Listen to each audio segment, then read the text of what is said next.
Kechirasiz, ishlayapsizmi? Salom. Bo'lmasam-chi, o'tiring. Rahmat janob. Ishni boshlashingizdan oldin sizga bir gapni aytishim kerak. Menda haligi menda qanday soch turmagini tanlaysiz? To'g'risini aytsam, har qanday soch turmagi hozirgi holatimdan yaxshi bo'lsa kerak. Lekin pulim ko'p emas.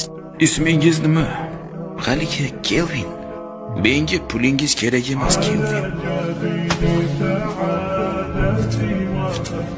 Qalay, yoqdimi? To'g'risini aytsam, bunday ko'rinishda ekanligimni unutib qo'yibman. Rahmat sizga. Sizga katta rahmat.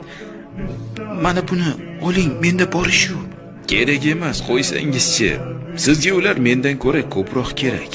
Nima? Rostdan olmaysizmi? Rahmat janob, sizdan juda ham minnatdorman.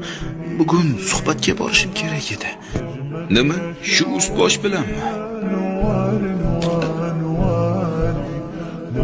Mana buni oling. Sanuzelda rakvina bor. Albatta vanna emas, lekin yo'qdan ko'ra yaxshi. Yuvinib bo'lib ust-boshingizni almashtirib oling. Xudoyim. Rahmat sizga. Iltimos mana buni oling, iltimos. Kerak emas. Buni oling.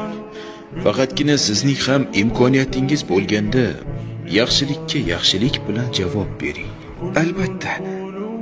Albatta shunday qilaman. Albatta, qani yura qoling. Shu lahzadan boshlab mening hayotim yaxshilana boshladi. Suhbatdan o'tdim, ishli bo'ldim, assistent bo'ldim. Keyinchalik ko'chmas mulk haqida barcha narsalarni o'rganib chiqdim. Keyinchalik shahardagi eng yaxshi brokerlardan biriga aylandim. Shunchalik bo'ldimki, ko'chmas mulklarni sotish uchun uzoq vaqt sarflamasdim. Oradan vaqtlar o'tib, haqiqiy investor bo'ldim va o'z ko'chmas mulklarimni sotib olishni boshladim. Va mana shu yerni ham sotib oldim. Bundan ro'parosi 20 yil oldin menga bepulga xizmat ko'rsatgandingiz. Men buni aslo yodimdan chiqazganim yo'q.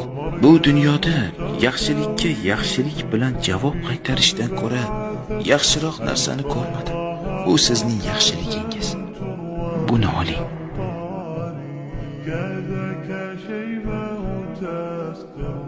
Ey Xudoyim, ko'zlarimga ishonmayman. Sizga qanday minnatdorchilik bildirsam? Yo'q, esingizdan chiqqan ko'rinadi. Agar sening ham imkoning bo'lsa, yaxshilik qil.